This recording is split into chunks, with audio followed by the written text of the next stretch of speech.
Okay, so before we start, just a little disclaimer. Two things, actually. One, I am not a professional, so take what I say with a grain of salt, but if this helps you, then good. And also, I primarily use Clip Studio Paint, so if you do not have that, hopefully you can still learn something from this video, but just a heads up, just letting you know, this is a primarily Clip Studio Paint tutorial, or so of sorts.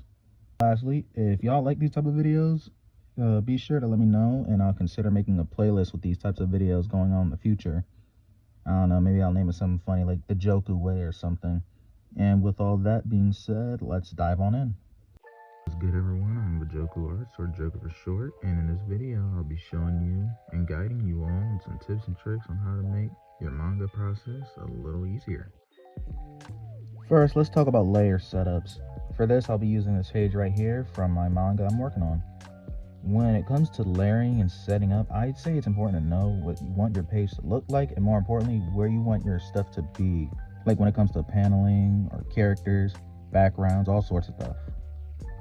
Drawing characters, for example, especially with panel breaks, you really want the character to stand out.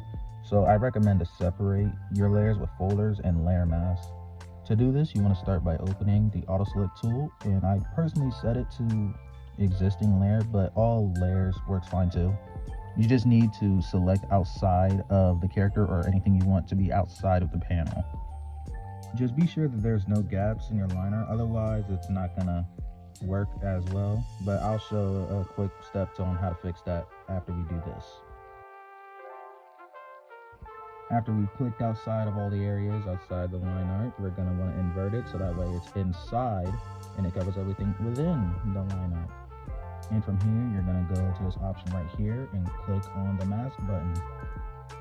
One last thing I like to do when I mask a layer, I would make a folder and transfer the mask onto that folder so that way all the layers within that folder follow the same mask rule.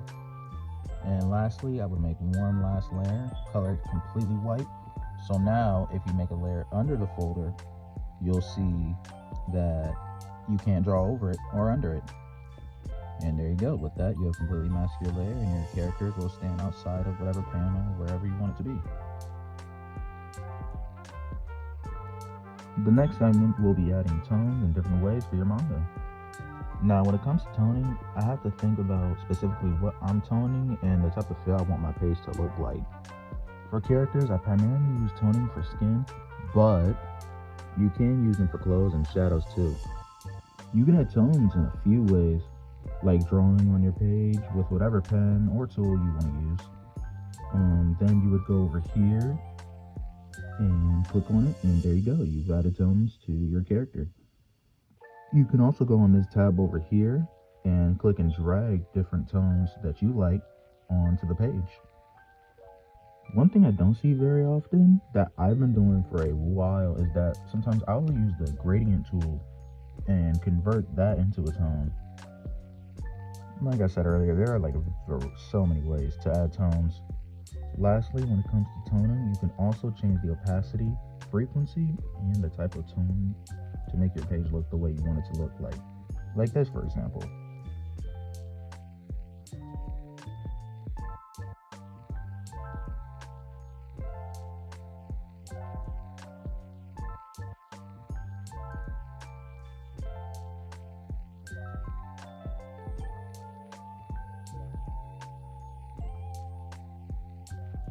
Also, lastly, the DPI of your page, it's a part of your settings when you first make it, can also affect the tone as well, but I'd recommend to use 350 or 600 DPI.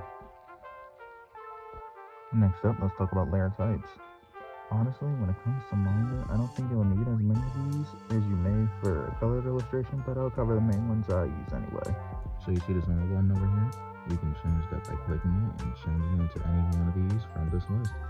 Now, I'll be honest with y'all, I only really ever use the normal, multiply, linear burn, glow dodge, add glow, color dodge, and overlay. I'll cover these way more in a later video, but I can show you me applying them real quick just so you can see what they would do.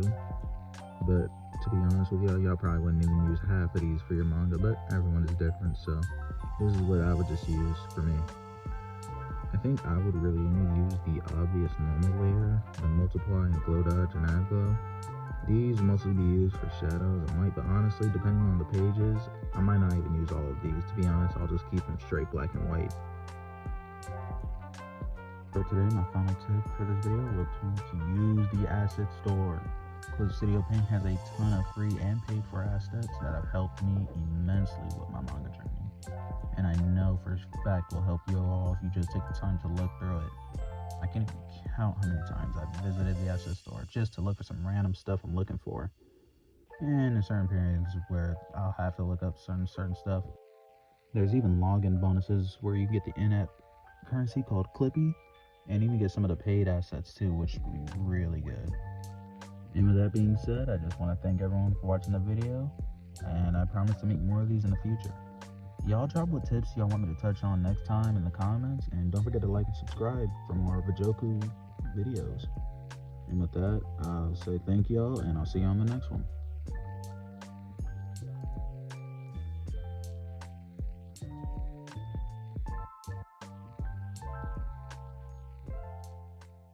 I want to ask, what are some key points for illustrators and upcoming illustrators for the industry of comic making? There's a lot of them. Clarity is very important. You have to be able to understand what you're looking at, so your work has to be clean and clear. And that's not saying to not put detail into it, but to control the detail so that you can focus the image. And you've got to do a lot of work before you can expect to get your first job. I once, an old teacher of mine said that everybody has 10,000 horrible drawings in them before they do their first good one. You know, I started drawing seriously when I was 10 to get into comics, and I managed to break in when I was 20. But there was, I don't know how many drawings I did in that span of time, but there was just no point. And you always have to be your own worst critic. Don't fall in love with anything you do. I ripped up pages when I was almost done because something wasn't right. You know, you really got to hold yourself to a high standard.